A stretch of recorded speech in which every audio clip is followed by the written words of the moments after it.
Welcome to the hottest real estate topics on the planet, keeping you up to date with all the creative ways to buy and sell real estate without bank qualifying, so anyone can build real income starting today. Here is another great show with Dealmaker Bill and Pete the Rookie.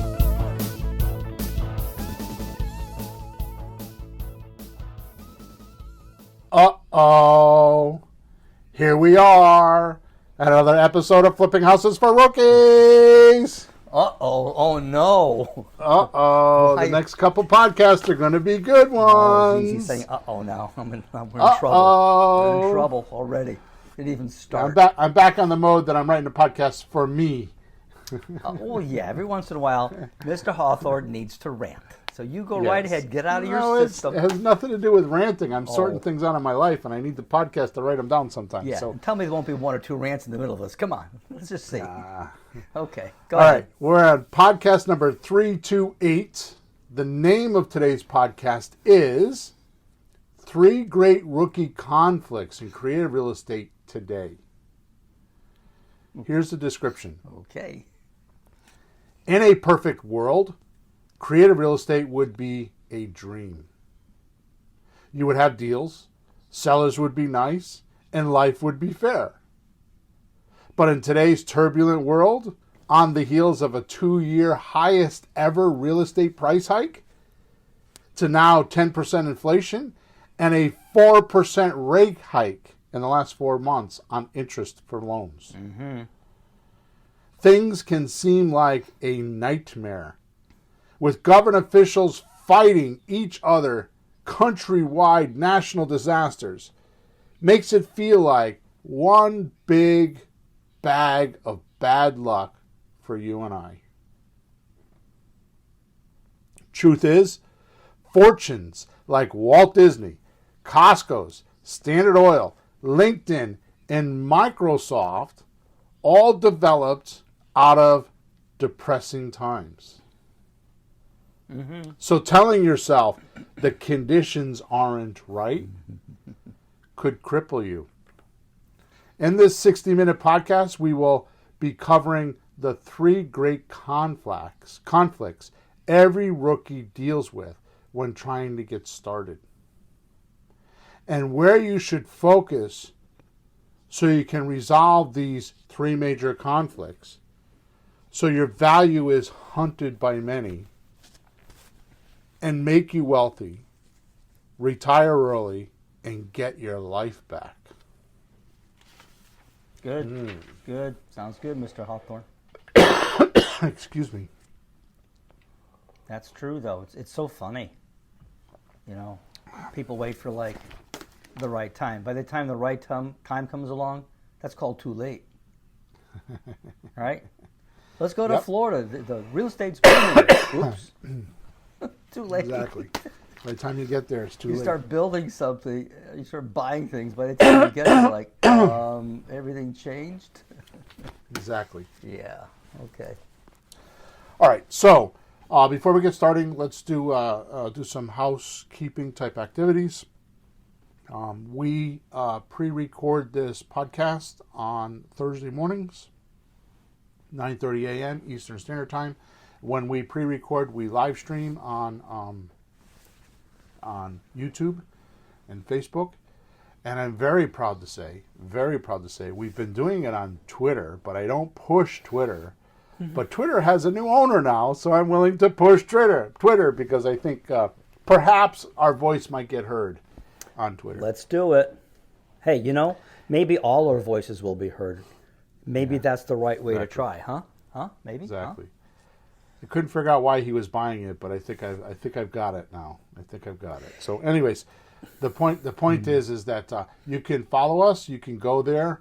Like for example, JR's in. He's saying hi this morning. Hey, JR. Good morning, JR. So you can go there and you could type in any questions you might have, as long as it pertains to the podcast. If for some reason you want to be part of our group and ask questions there, you can go to WhatsApp Messenger and type in Let's Talk Real Estate. I have a group there that's for free, and you can join it and ask questions. If you want personal questions answered by me, you go to flippinghousesforrookies.com/support, or just go to flippinghousesforrookies.com and go to the top right-hand side and hit the support button. And I answer all those questions. Okay? The other thing, too, is this is new, but I am a founder of Creative REI Reply, so you can go to Creative REI Reply. If you're a user in Creative REI Reply, I answer those support tickets as well, so you can go there. Last thing I'd like to say is that if you are listening to us or watching us on any platform, or when you're listening to us or watching us on any platform, make sure you subscribe to us and make sure you like us and make sure you give us some feedback, because we like feedback. So, and in every podcast, in the description of the podcast or the video that you're watching us on, there is a link in there. And I put in some crazy things in that link that I don't talk about. You have to kind of like go click on the link and you'll be like, what? Good stuff. Which I've noticed because I obviously track the clicks, and I noticed that people are starting to listen, Peter, and I'm getting more clicks because of the surprises I'm putting in there. Why not? So, bonus. Yeah, exactly. Bonus. Exactly. All right, so here we go. Let's kick off today's podcast, and we're going to do this. Conflict. What does that actually mean? Here's a good definition. A struggle or clash between opposing forces. So what is conflict? A struggling or clash between opposing forces. Yep. So, for example, in creative real estate, most think of these type of conflicts. I know because I hear it from students, coaching students, because I do one-on-one coaching.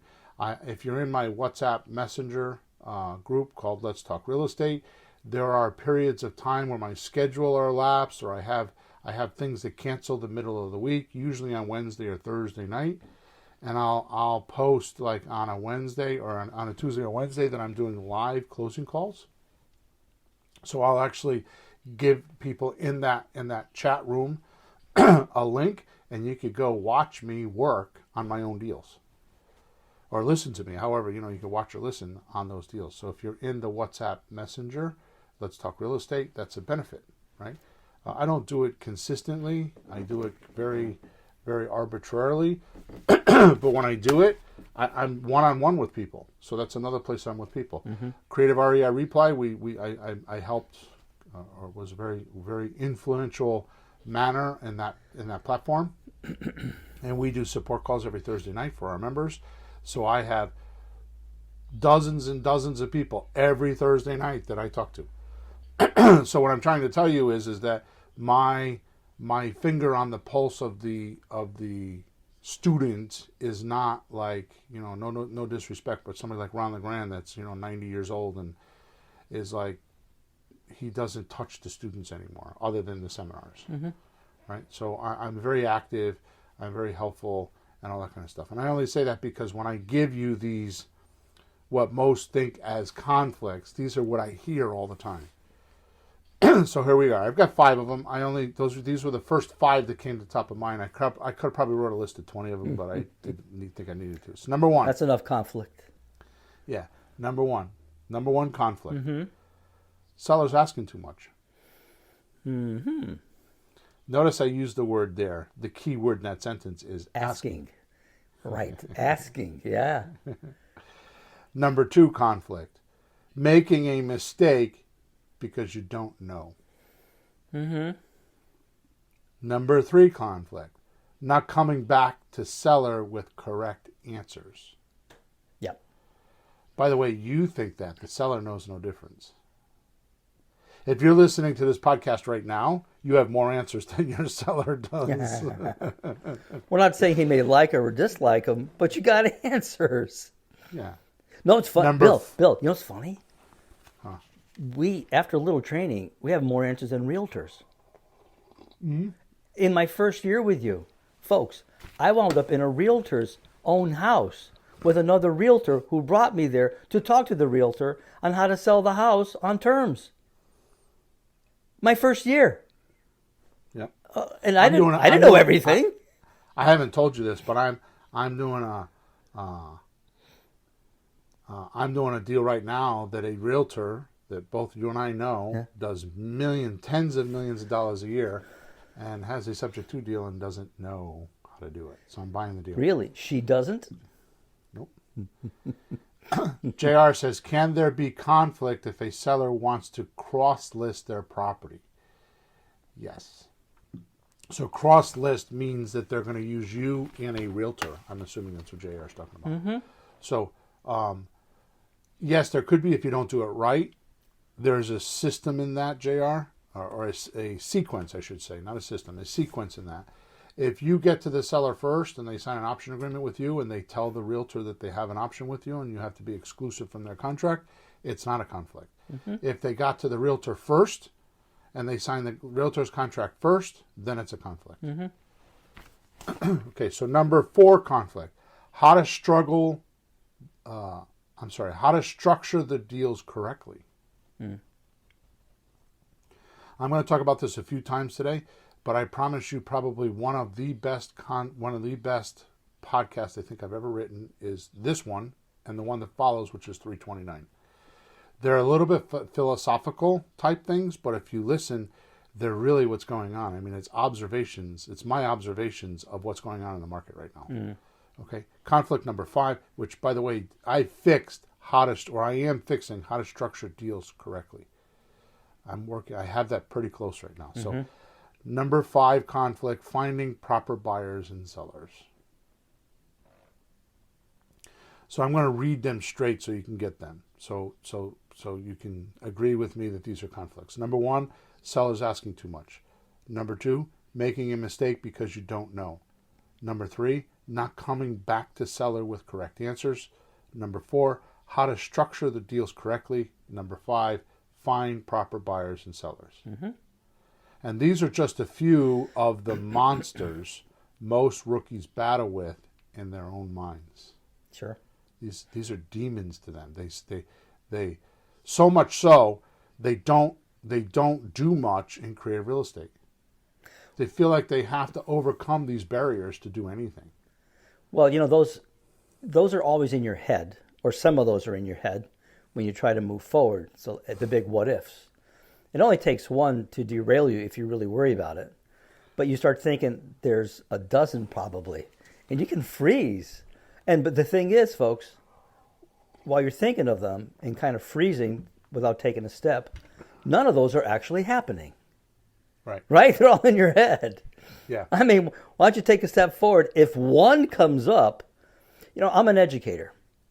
You can learn anything if you do one thing at a time in sequence. So you can handle any one thing at a time. And only one thing at a time will come up. If another one comes up, you say, wait a minute, let's handle Peter, the first one. I want to stop you right there because I don't want you to say that this morning. Mm-hmm. Here's the reason why. Because I agree with you 1,000%. Mm-hmm. But there's something below that. Ah, really? It's called confront. Yeah, you're right. They have to confront the seller. Mm-hmm. And some people are so afraid of themselves. They're so disrespectful of their own abilities. Ooh, wow. That they won't even confront. And I don't understand it because I've been telling people this forever. So it's like, okay, so they ask you a question. You don't know the answer. You say, you know what? I'm not quite sure I understand that answer. But I'm part of this group, and these guys do hundreds of transactions. Mm-hmm. Let me go find out, and I'll call you back. Or, I don't have the answer for that question. I'm going to go get help. But before I go, what would have to happen for me to buy your house today? Yeah. I'm telling you, I have in the past. I don't now. But I listen to recordings of students, and they never, 1 out of 20 will ask that question in a conversation. Yeah. It's just, I don't know why. They forget about it. They're so stirred up inside themselves that they don't think. Yeah, you get hung up on all the details and all the questions. Like the obvious doesn't come up like, will you go out for dinner with me on Saturday night? Just ask the girl. But yeah. So let's just take old philosophy that I don't even know if I agree with it or not, but let's just take some old philosophy. Conscious mind, unconscious mind. Sure. Is that something everybody should know? Should. Okay, good. So here's the amazing thing, that when the unconscious mind is working, it takes over the conscious mind. So what does that mean? That means the conscious mind is shut off because the unconscious mind is working. Yep. So when your unconscious mind, and by the way, your unconscious mind are all your failures from the past trying to protect you. Yeah, there's nothing good in the unconscious.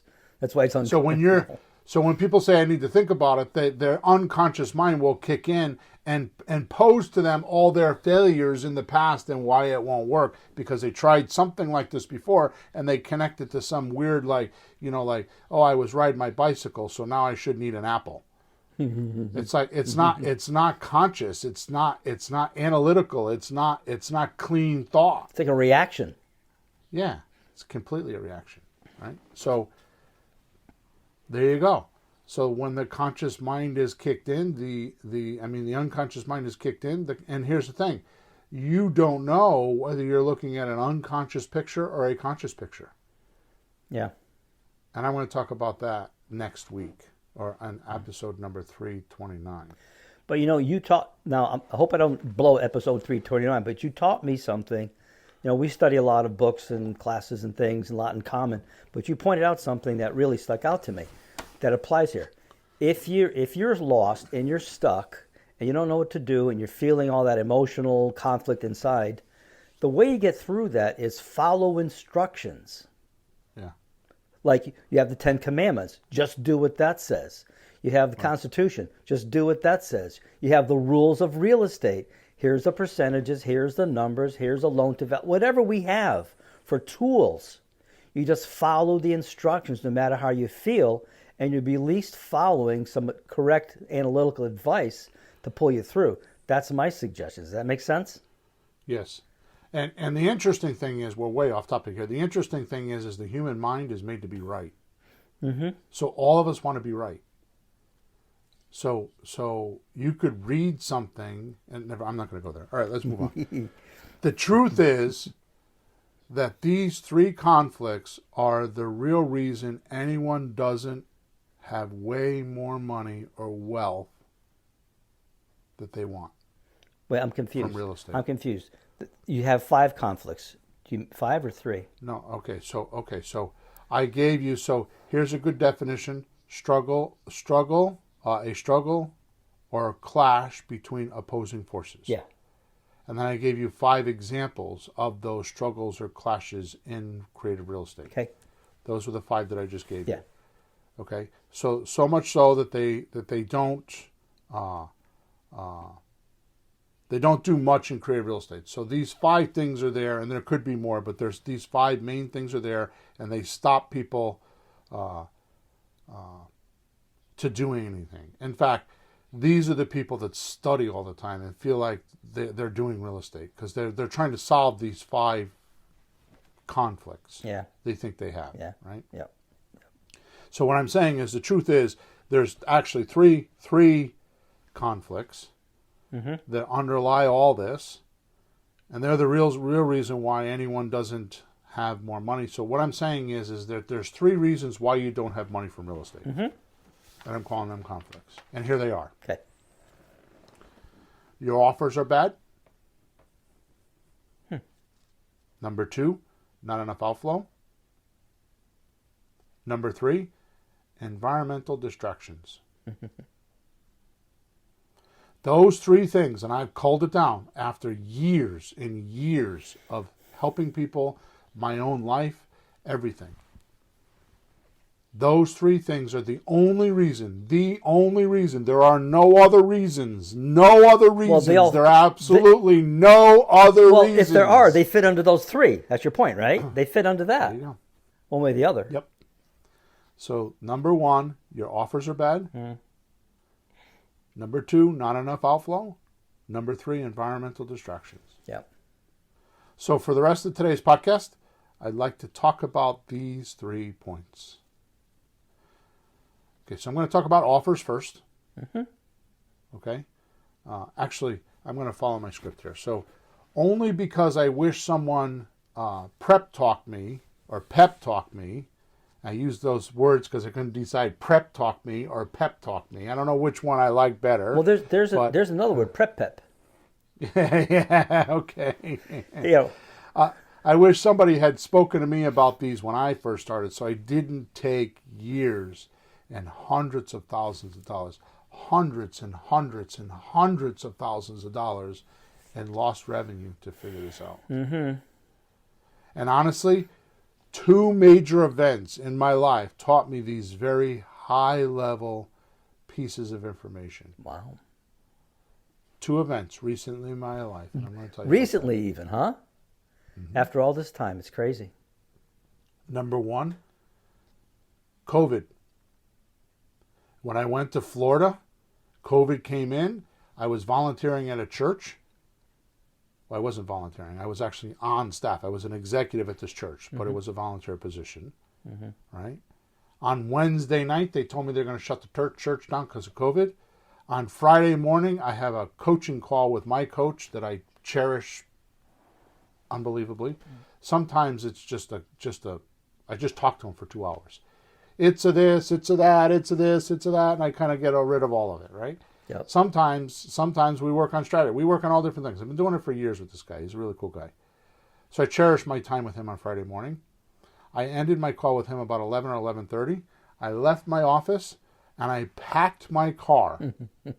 Like, went up to my room, I packed, I took all my books, all my computers, I packed my car, I took my humidor and put it right behind me in the seat, and I kid you not, I smoked a box of cigars between here and Florida. I got in that car, I lit a cigar, and I drove. It took me 21 or 22 hours. I did not stop. I just smoked, and I listened to podcasts. And I stopped to piss and eat. And that's it, and get gas. Yep. And I ate out of convenience stores. I didn't go into a restaurant. Okay? Okay. Not okay, but okay. I get to, that's on Friday. I get to Florida thinking I'm going to stay for a couple of weeks because I didn't think the pandemic was going to be so long. And I stayed there like 2.5, 3 months, some long extended amount of time. Yep. Right? Yep. Number 2, the Fort Myers hurricane that wiped out Fort Myers and my family's lives. That just happened. Those 2 things provoked me, and I can spend the rest of the podcast talking about those 2 things, right?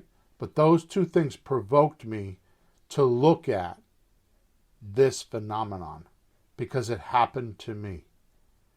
Talk about environmental distractions. I'm going to talk about that in a couple minutes. How about having your 80-year-old mother calling you, screaming and yelling, completely psychotic because she doesn't have a place to live? And your 2 sisters aren't helping. Yeah, and you're supposed to be doing real estate deals with that going on. Right. That ain't easy. So JR is kind of asking questions not really pertaining to the podcast, but what if a seller is trying their best first attempt at selling a house without a real estate agent?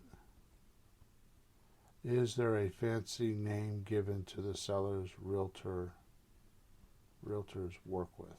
Do you understand the question? Well, it sounds like he's saying if somebody's like first time trying to sell a house without an agent, is there a fancy name given to the sellers that realtors work with? And I would say no. Yeah. I'm not sure I don't understand the question, so I can't answer. I mean, I think those are FSBOs, so. So maybe if you could re-clarify that. Or, JR, go to Flipping Houses for Rookies and send me a support ticket, and I will give you much more attention. Realize I'm going to teach you this in a couple of minutes. I'm doing what I'm doing while I'm doing it. So right now I'm doing a podcast. I'm not being a coach. So if you need a little bit more questions, if I can answer them here, I'll gladly do it. But if you need more attention, just go to Flipping Houses for Rookies when I'm wearing my coach hat. All right. So let's talk about our offers being bad. Yeah. Okay. Now, I want to explain that it logically makes sense that the order I just gave you should be your environmental distractions, number 1, lack of outflow, number 2, and your offers, number 3. That logically would make sense. But notice the order that I put them in. Now, we're dealing with the human mind here, as we just spoke about. So sometimes thinking takes the back seat to emotions. And I want you to know that I'm being extremely polite here. This is your version of polite, folks. Watch it. I use the word sometimes. The human mind, sometimes thinking takes the back seat to human emotion. Well, it isn't always. Once in a while, we're sensible, some of us, once in a while. So what do I mean by a bad offer? So let's define that first, because I think that's the first real major turning point for someone when they hear this. Okay. So what is a bad offer? So a bad offer to me is, and I talked about this lightly, I think in episode number 326 or 327. I don't remember which one. I think it was 327. Your offers are out of balance. That's all. Nothing more than that. Which means the seller wants too much and there is no or little benefit to the buyer. Yep. Now, the buyer could be you or it could be your end user. Right? So basically the seller wants too much, and it doesn't have to be money. Could be, give me a down payment. I'll do financing. Could be down payment. Yeah, it could be. Give me 50% down. Yeah, we've seen that one. Could be time, right? I want to close in 2 weeks. They're willing to do terms, but they only want to do a year. Yep, time. Right. So benefit is the key word there. So the seller wants too much, and there is no or little benefit to the buyer. Or the opposite, the buyer wants too much, and there is no or little benefit to the seller. Sure. Well, that's really good that you call it balance, because that's really what it is then. Right. That's good. When you first said it, I was like, wait, what was that? What, 2 podcasts ago? Oh, yeah, okay, good. Yeah. But that happens. You'll get a seller like he wants everything. Right. You know, and you have a buyer that wants everything. Like, no. Yeah. Can't. So it's out of balance. Yep. The seller wants too much, and too much means there's not enough benefit for the buyer, or too much means there's too much benefit to the buyer, not to the seller. And this is the underlying absolute positive reason why your offers are bad, because you're not thinking that way. You know, I was making my protein shake this morning, and I was thinking that something very odd. I don't know if I could exactly articulate this the way I was thinking it, because I'd have to go back and pull it up again. But I was thinking that most people try to impose their reality on somebody else first, instead of finding out what the other person's reality is and then interjecting your reality. Yep. Which brings me to my next point, right? See, very often your seller has a subjective reality. So what does subjective reality mean? It means it's his personal viewpoint. It may have nothing to do with the real world around him and what's really happening, but it's his virtually opinion, and it's his. What does subjective mean? Well, the opposite would be objective, like objects around you, the world around you. Subjective would mean you're the subject. That's how I look at it. Like, you're the subject, and it's your view. So let me make it real simple, because you're right. Well, Make it real simple. It's in your head. Nobody else can see it. Yeah. It's in your mind, in your skull, in your mind, wherever your mind is. That's where nobody else could see it except you. Yep. It's a mental image picture you are looking at and believe to be correct. Now, there are many different kinds of mental image pictures, which we won't go into that. One of them is imagination. Another one is what you think you saw in the real world. Another one could just be what really is. Right? But here's the point. See, very often your seller has a subjective reality that does not match the objective reality. So the objective is outside of your head. That's the world. That's the physical universe. Yep. So your seller has an idea in their mind because of somebody that they told them. Like you said, it could be an opinion. It could be a thought. It could be an imagination. Mm-hmm. They're imagining that they could do this because somebody told them that. An opinion leader told them, oh, yeah, you can get $400,000 for that house. Right. And if it matches what they want, oh, it gets really real. Oh, boy, solid. Right? See what I'm saying? Yeah. So what is, I know I'm going to slaughter this. I should actually have this written down.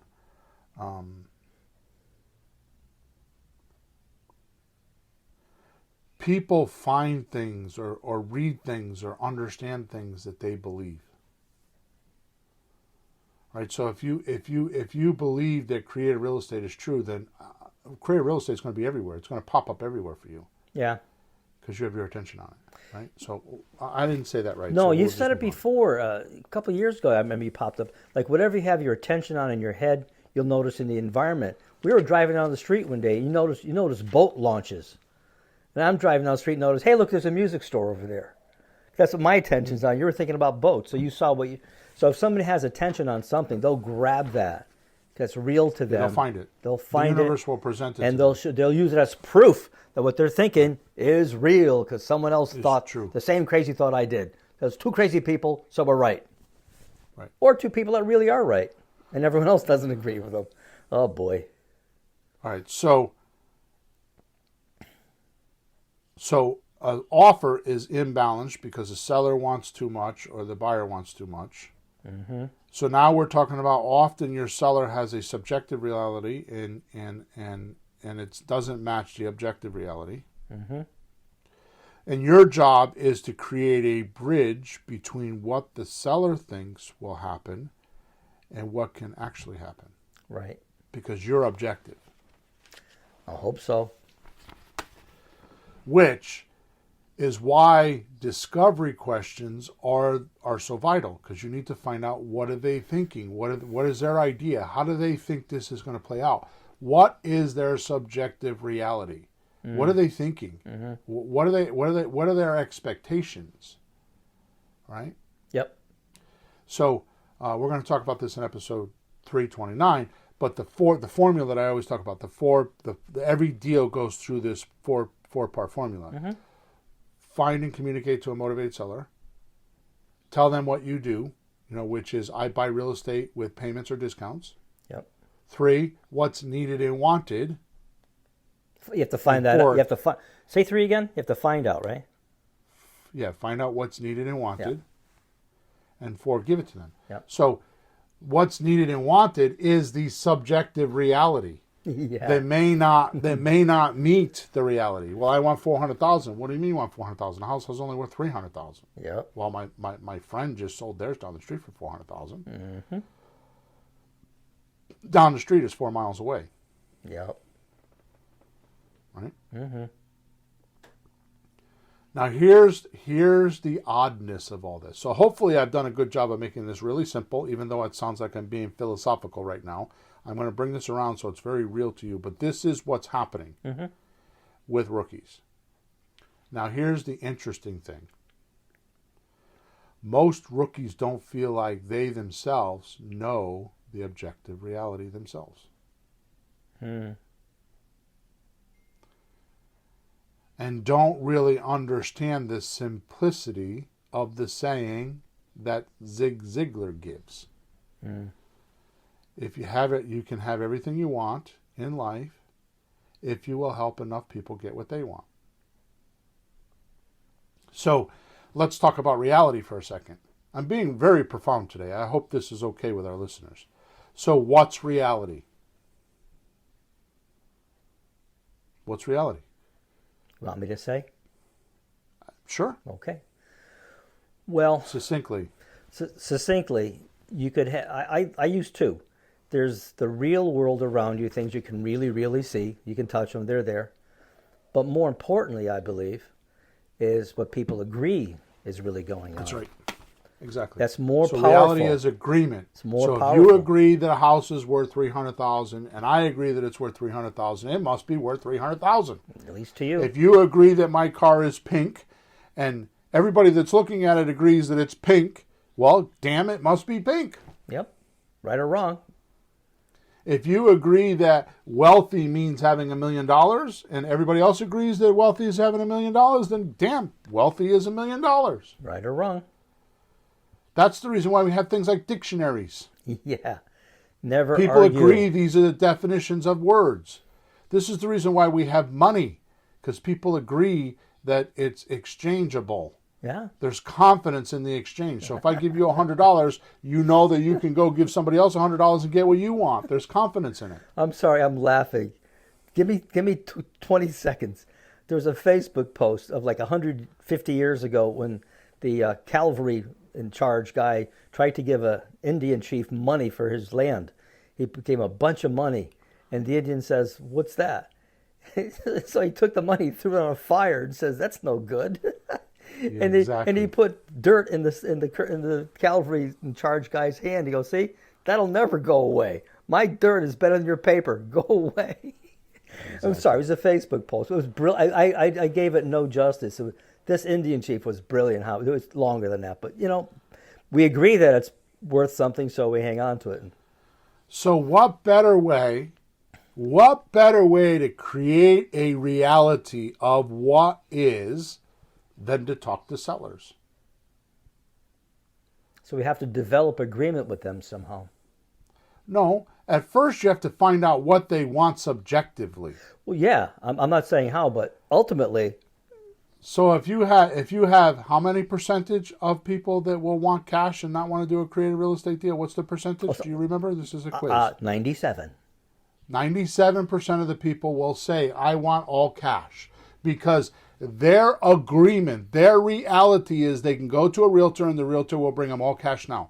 What they don't know, what the reality isn't in place, is how much it costs them to do that. They don't know that the first 12 to 15% of their profit goes to the realtor for bringing them all cash. So they're paying 12 to 15% to get all cash now and don't even know it. Yeah.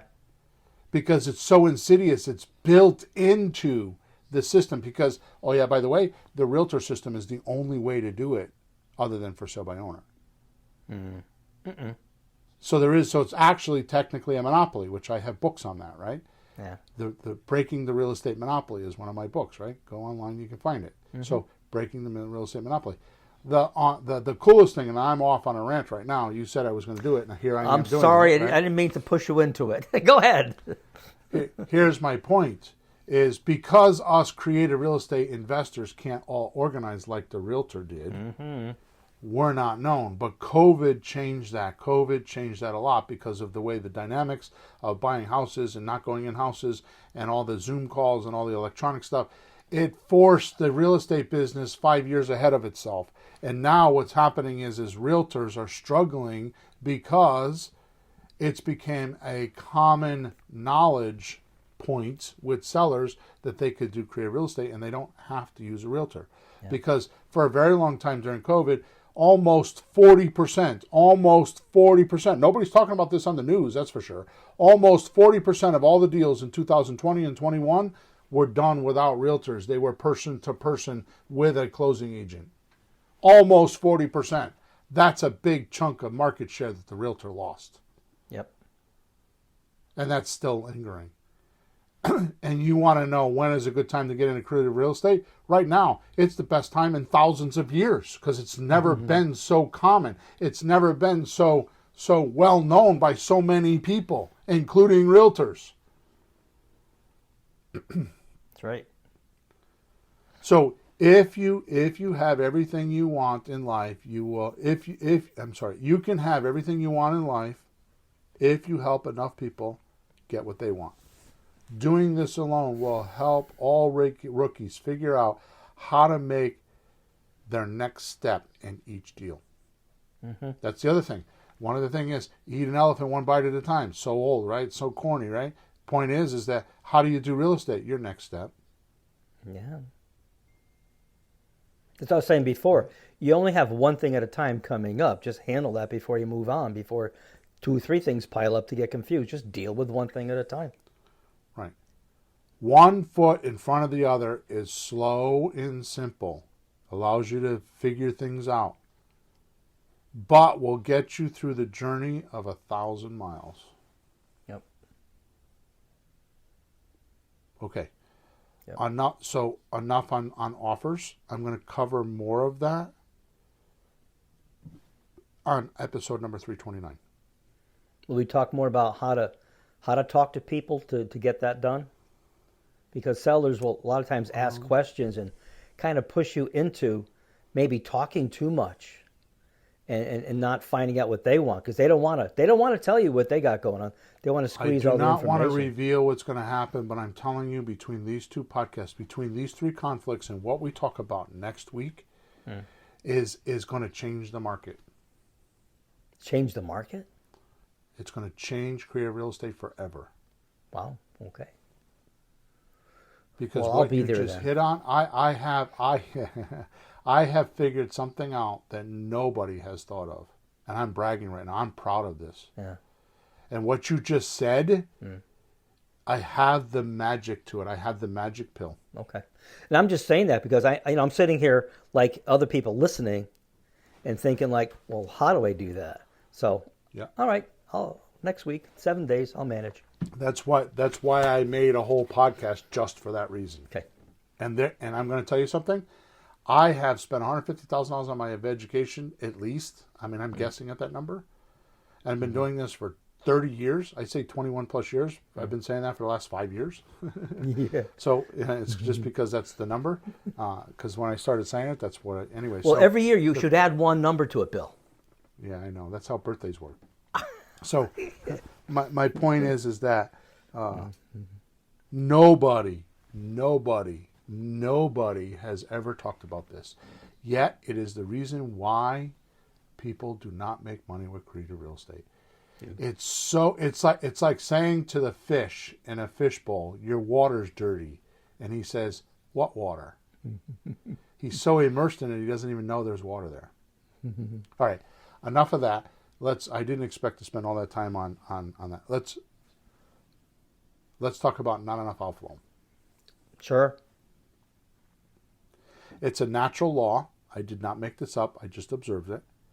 That if you outflow, which in this particular case we're talking about talking to sellers and talking to buyers. Mm-hmm. You'll create a void within yourself. Say that again. If you talk to enough of them, you'll create a void?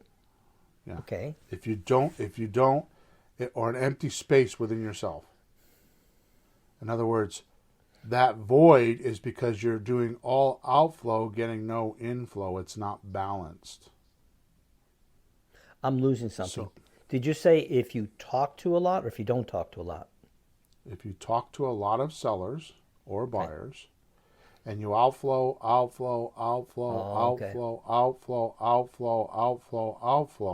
Okay. you'll create a void because the natural law is it has to balance. Yeah, if you just keep emptying stuff, like you're emptying yourself. Right. Everything going that way. Okay, I got you. It's like a bucket of water. If you keep pouring the water out, sooner or later the bucket will empty.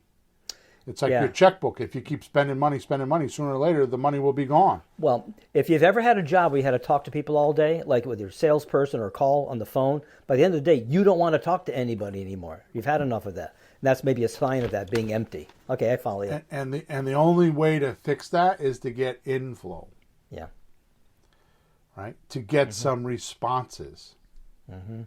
Right? I'm not going to get into this because we're way too late, but a communication is a start, change, stop. So I originate to you, it travels over to you, and the way that I know you got it is by answering me. That stops the communication, is an answer, a response. Yep. Like, yes, Bill, I understand. Yep. Right? So that's what stops. So people that obsessively talk don't feel like they're being acknowledged. Mm-hmm. So if you're outflowing and you don't get acknowledged, what happens? It runs you down. So you need inflow. Yep. Right? So the interesting thing about outflow is even though you're texting, like for example, I've been doing a lot of outflow, and I've got 2 deals that I'm doing right now, 2 deals that I'm doing today. I have to work on them today to close them. The only reason why is because I do all this outflow. I do all these calls for all my sellers. I mean, I I did a bonus call for Creative REI Reply if they left us a testimonial. On Saturday, I got on the phone for 2 hours on a Zoom call, and they brought me their leads, and I called them for them. Mm. How many people have asked me to do that I've never done that before? But I did it for Creative Oh REI yeah, Reply. it's like I ain't doing that. Jeez, you got your own calls to make. I'm not doing their calls, but you do sometimes. And I'm not even doing enough of I made 2 deals for them. 2 deals for them. I have 2 guys in that group that made 2 deals because of me. Realtors, Johnny Patterson, good morning, sir. Realtors rely on mortgages and interest rates. Creative investors have other assets and ideas to leverage. That's exactly right. Cool. All right. Truth is, here's what happens. When you outflow, it doesn't have to come back in the way that it went out. So if you're texting people, it doesn't mean that the inflow is going to come back on a text. It might come back with like, you might be in the grocery store and they're like, you still buying houses? Or it could be like, there's so many different ways. You could be at church and like talking to somebody and like, I could help you with that. Yeah. You could, there's so many different examples of that. It doesn't have to come back the way it went out. And too many people think that, oh, my marketing's not working. No, the purpose of marketing is outflow. I'll tell you what, and I'm way behind schedule and I can't be doing this stuff. You want to test your business? Walk out the front door, take a left or a right, whichever one you want. Walk to the first corner until you find a person. Walk to the next corner until you can find the first person to talk to, and say, "Hey, I have a house for sale. Do you know anybody around here that would want to buy it?" And see what they say. I'll bet you $1,000. I'll bet you a year's worth of coaching right now that they'll say, I don't know anybody that does that around here. And you're standing right in front of them. Yeah. Yep. Means you haven't outflowed enough. Truth is, scarcity comes from not enough outflow. Scarcity comes from, you feel scarce or unable to solve a problem because you don't have enough answers. Everybody wants to do coaching and all this stuff, like find out about, what do I say to the seller and how much should I make an offer? How much is the house worth? All these things they want to know. They're grabbing for all this information. And they never spoke to a seller. They don't know what the seller even wants. They're imagining in their head that the seller must want that because that's what they want. You know what the funniest things we experience? We'll be at a seminar, folks. Top guys in the country. We're in North Carolina, we're in Florida, we're someplace, right? And people in the audience start asking questions. They write them down, send them up, and they take a break. They start reading the questions, and some of us professionals, even like semi-pros like me, look at each other like, what are they asking that for? And eventually the guy on stage goes, what are you asking this for? Where do you get these ideas? People don't ask this crap. Why don't you ask me a question that and they haven't even tried yet. They're just thinking, oh boy, funny. The best education in creative real estate is talking to sellers, and that's for free. Yeah. That's for free. Go on Zillow, call for sale by owners, go on Facebook Marketplace, text them, ask them for a phone number, however you do it. Go on apartments.com. There's places in there. I mean, you want to buy a lease option place, go on apartments.com. That's a whole platform of people like me that advertise their place for rent. Start messaging them and saying, hey, would you be willing to rent to own? Would you be willing to rent for a year or two and then sell it to me? Have you gotten tired of renting? Yeah. So outflow, here's what outflow does. It's very simple. It's so simple you miss it. Here's what outflow does. It gives you more choices. Now, isn't that what you're asking for when you're talking to a seller? You want to have more choices. You want to have the answers. You want to be able to say to them, well, we could do this or we could do that. We could do this. More choices. Well, if you want more choices, get on the damn phone and start talking to somebody. I'm emotional about this. All right. The last one. And the reason I wrote this podcast at 49 minutes in. The punchline, folks. Environmental distractions. I think that's your favorite. Well, it's because Well- that's what stops most people. It's what stops me from making money. Yeah, well, for you, I mean, you have like the answers. I mean, you still look for things, you still experiment or try and look for new things, but you know what the hell you're doing. What else could really stop somebody like you but environmental distractions? So listen to me. I'm going to make a profound statement right now. I'm sitting down. Distractions destroy production. Mm-hmm. Kills it. Mm-hmm. Here, as far as I'm concerned, is why 99% of all rookies don't make it in creative real estate. I know this because every single week I go around the circle in my coaching group and say, "What'd you do this week?" And I don't do it every week, but I do it multiple times a month. Mm-hmm. Sometimes I don't do it because I don't want to hear the answers, because I know they're not doing shit. Oh, I'm trying to sell my other business. Oh, work is really busy. Oh, my mother and father are sick. Oh, my kids. Now, here's my question. I really want to know this answer. Mm-hmm. And I am on a mad hunt for this answer, which I have not found yet. Mm. Why don't they design their environment for success? Nice. So it is constantly working for them instead of against them. Yeah. And don't even know it very often. So here's the beginning of my search. Now in this huge subject, this is a huge subject. And maybe I'll do another podcast on it. I think I'm going to do, I think 2:30, I'm going to do it on environmental distractions. So I can hit each point with a podcast. Podcast 3:30. I'm sorry, 3:30. 3:30. Yeah. Okay. Thank you. Yeah, All right. right. I understand now. 3:30. Yeah, no, that's why you're here, Peter. Keep me straight. So, huge subject.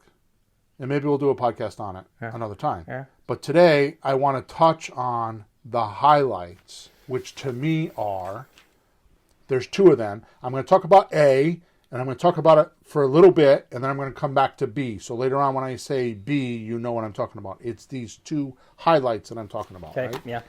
Number one, I'm not going to have enough time to do this. Cues that trigger action or habits. I'm going to say it again, then I'm going to give a definition of a cue. So cues that trigger action or habits. Mm-hmm. A cue in this context is a signal that encourages someone to take action. Okay. So a cue is something in context that takes action. I first read about this in the Atomic Habit book, okay, which was months and months ago, maybe a year ago, okay, and it got, it got triggered again when I was writing this podcast, right? Yep. So a cue is in this context a signal that encourages someone to take action.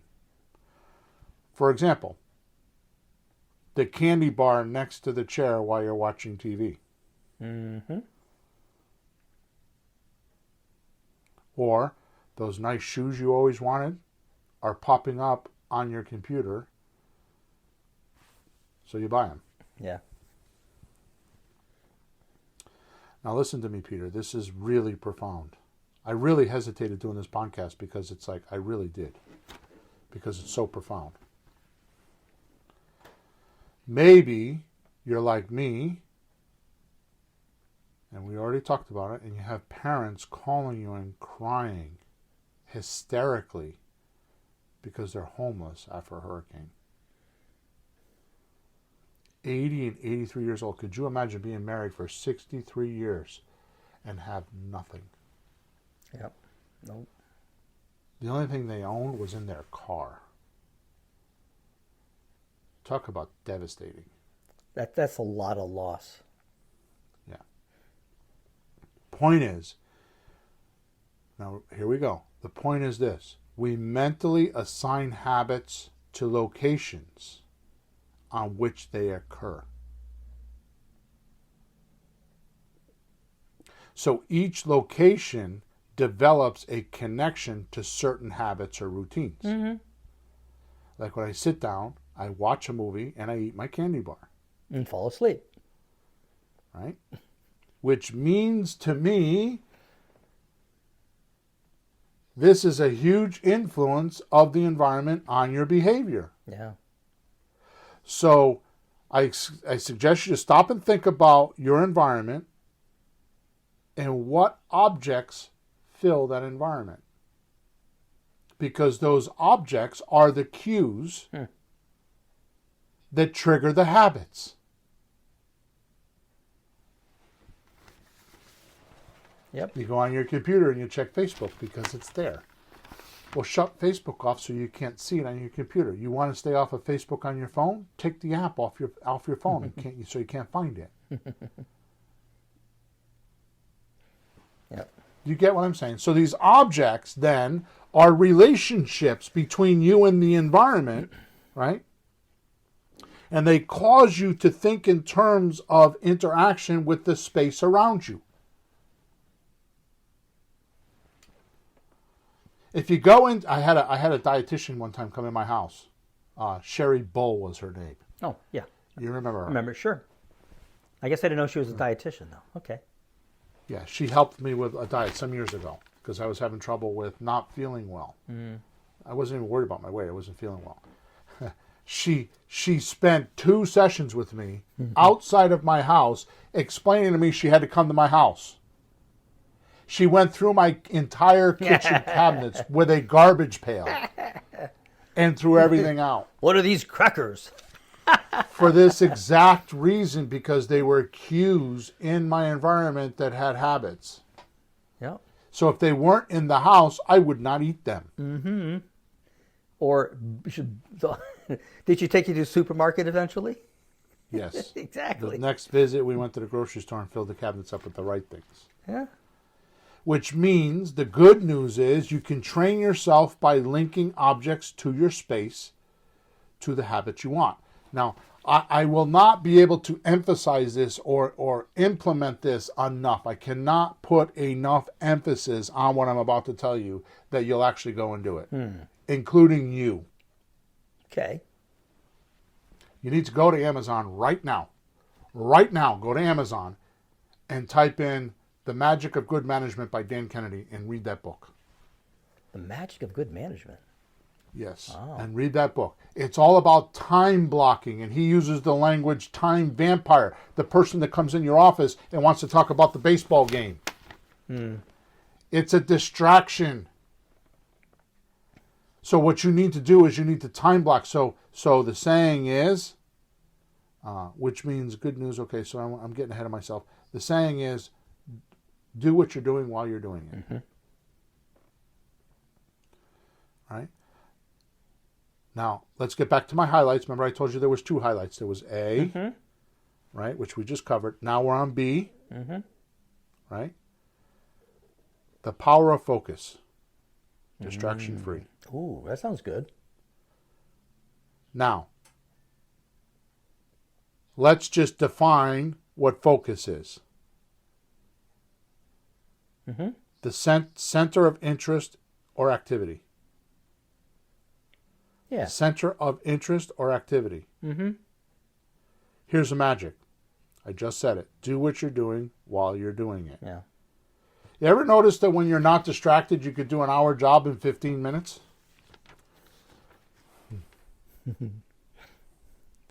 People think they need hours and hours to do real estate. I literally do real estate like less than, some weeks, like this week, I went and looked at 2 houses yesterday. Yeah. So it took me more time. But normally I don't do that. I did 5 deals last month myself. Sean didn't help me. He did some work, but I did it all myself. 5 deals for him and I. I did 5 deals last month. And if I worked 40 hours the entire month on those 5 deals, I worked way too much.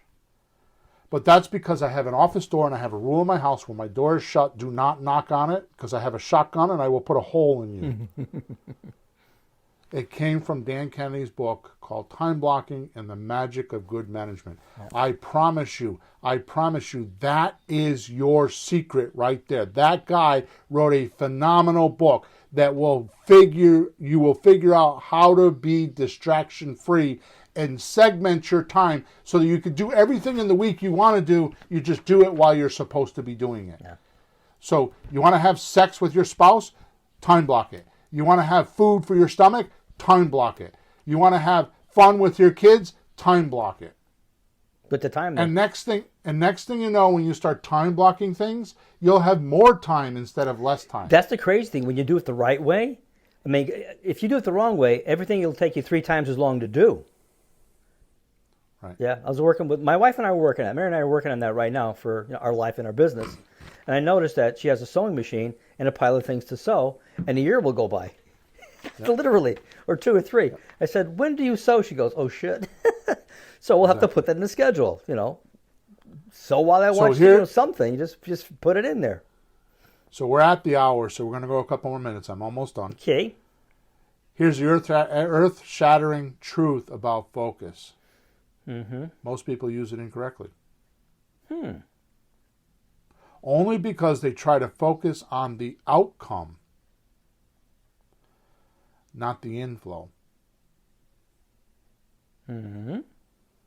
So they're trying to focus on the goals instead of the habits. Instead of what you can do to get them closer to that outcome, they focus on the goals. Example, don't focus on buying a house.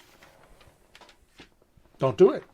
I have a course that I used to sell that flopped big time. Yeah. It flopped. It was the worst thing I ever created. It's the best material I ever created, and the worst thing that people rejected. Huh. Called How to Be a Reluctant Buyer.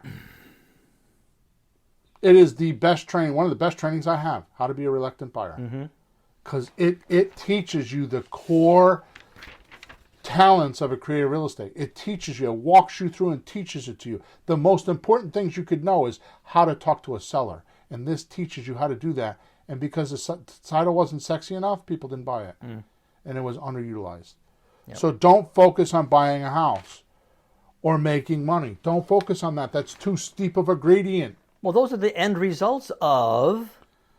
Instead, focus on making one seller call today. And then record it and learn from it. Then tomorrow, do the same thing.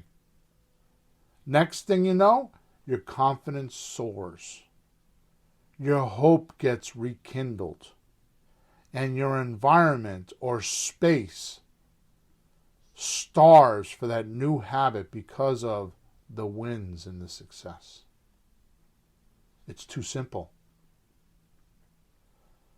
Your morale soars. Your production goes up, your morale soars. And lunges you forward. When you have high morale, it just lunges you forward. It's perpetual. It just keeps going like the snowball going down the hill. It keeps getting bigger and bigger and bigger. It gets you through the fog with total knowingness because you've experienced it. And faith in you and your abilities. Your attention, and I could go a whole podcast on it, your attention is your best asset. Where you put your attention, focused, clean, straight attention, analytical, straight attention, not subconscious attention.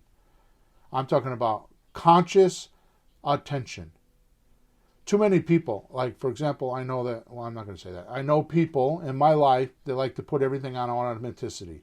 They want to set up the system so it just automatically runs. That's called non-attention. Yeah, why be alive if you're going to not be alive? Right. So that's the machine world. Let the machines run it. Yeah. It doesn't work that way. Human beings have attention units. They need to use them and focus on them without distractions.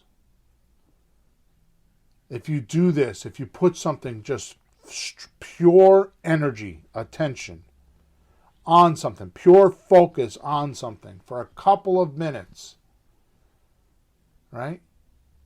You will be amazed at the results. Oh yeah, by the way, If you say, "Oh, how am I going to pay my bills this week," and you put attention on that, you're going to get more bills. Instead of focus on how can I make 10 grand right now? How can I make 10 grand by the end of the day? How can I make, and I'm not talking about those numbers. Those are the wrong things to put attention on if you're not doing deals. A good question to ask is, I wonder who I could talk to today that would help me with my finances. Yep. Wonder what seller would be willing to give me $50,000 in equity so I can go sell it next week and get my money. Right? It's like saying, I want to lose 50 pounds. Okay, that's good, but you're not doing anything. So the first thing you got to do is say, okay, I need to get to the gym. Yeah. How can I get to the gym today? Or better yet, and there's a whole other podcast within itself. I've said that 3 times today. There's a whole other podcast within itself, right? How about this one? Eating, just changing your habits. Sure. Right?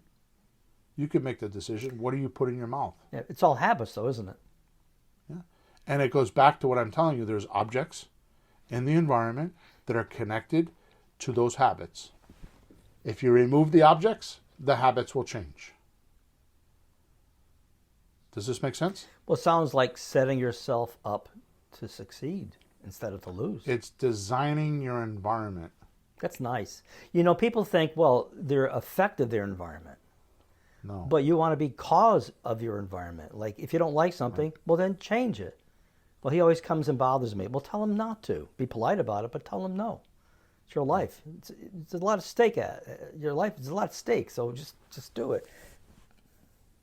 So, in retrospect, let's end off. Let me go back to the beginning of the podcast because this was not part of my script. Let's see if we accomplish your objectives.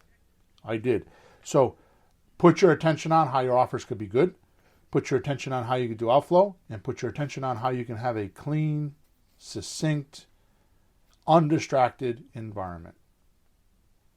And you'll get those. And I promise you, you could do like I do. I do an hour's worth of real estate. I do that 3 or 4 times a week, if that. But when I'm doing it, I'm doing that and nothing else. There are no distractions. And when I don't have real estate in my world, all I do is just get on the phone. I get onto my Creative REI replay system, because obviously I use my own system, and I outflow. I text, I call. I know the first week I'm going to leave 10, 20 messages every hour I work. And then all of a sudden, 2-3 days later, people start calling me back. I start getting texts. I start getting responses. They start off as the worst ones, the crappiest ones, the assholes first. Yep. When you start from zero, the first thing up from zero is negative crap, and then it gets better. And then the second one is all the bad deals. Like, I'll sell my house for $400,000 when it's worth $375,000. And then the third one is all the good deals. So you need to go through that stage of Mother Nature, of the world, of the system, to get to that point. So when you first start, the first thing that's going to happen is you're going to get all the assholes. Go. They tell you to do things with your body you didn't even know you could even do. Bad things. The first time I did it, when I first started using REI, that's the first thing that happened. I said, that's it. I took a Saturday and just went at it and got nothing. I felt a little disappointed, but then Sunday and Monday, it all came in. Geez, that's not bad. A day or two? It wasn't 6 weeks later or anything. Right. So I had one coaching client, which we really need to know. I had one coaching client. He went on. He's a computer guy. He went onto the computer and he got every FSBO in his area. I think it was 220. Yeah. He outflowed every one of them, and on the coaching call, he had 19 offers or something like that he needed to make. He was inspiring. He took a whole day, and every half an hour, he outflowed and then handled them. An hour later, whatever he did, he just went all day. He used Text Magic to do it, and Airtable. He has Airtable to keep track of his leads because that's him, and he used Text Magic to do it. Right. So the point is that he ended up with like 6 or 7 deals, and he's still working on them a month later. Yeah. I give him a lot of credit. Amazing, because somebody, I made a phone call. Yeah, and some days that's me. I made a phone call. Good for me. No, more. Yeah. So this is my last point. I promise I'm going to leave. So the last point is that's like saying that I'm on a diet, and for 4 days you're good, and then one day you're not. That's like saying I'm going to play soccer and you do it for 1 hour a week. Yeah. You can't do that. It's either you're in or you're out. Mm-hmm. If you're on a diet, you're on a diet.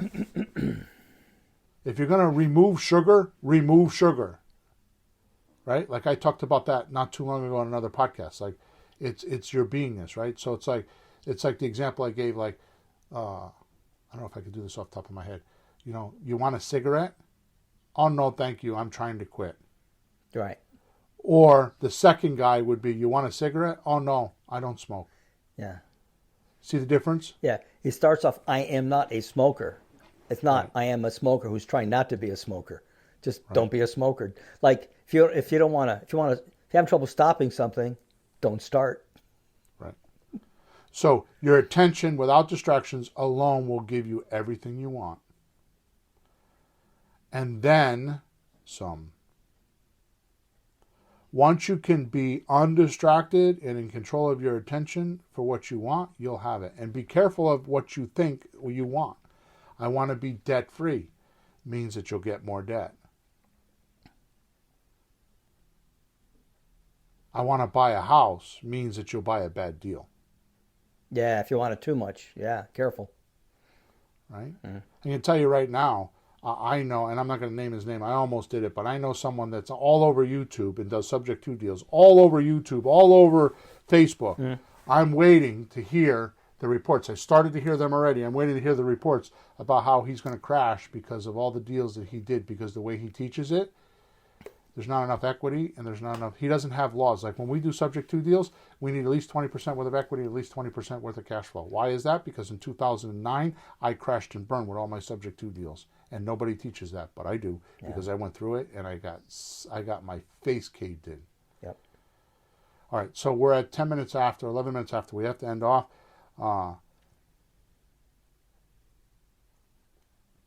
The last thing I want to say, I said this like 4 times, is totally be open to feedback from your sellers. Be open to feedback from anybody. And then pay attention to it.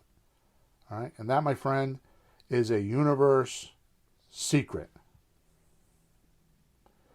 that has put me to where I am today, is I'm always open to feedback. I don't evaluate it immediately. I take it, I test it, I check it. It opens my mind up to where my attention should go. Gee, did I not see that? Yeah. Am I not familiar with that? Are they telling me something I didn't know because I don't know everything? Should I go check it out? Should I put my attention on it? Yep. All right, good. So I'm sorry I went extra long today. Hopefully you guys like this.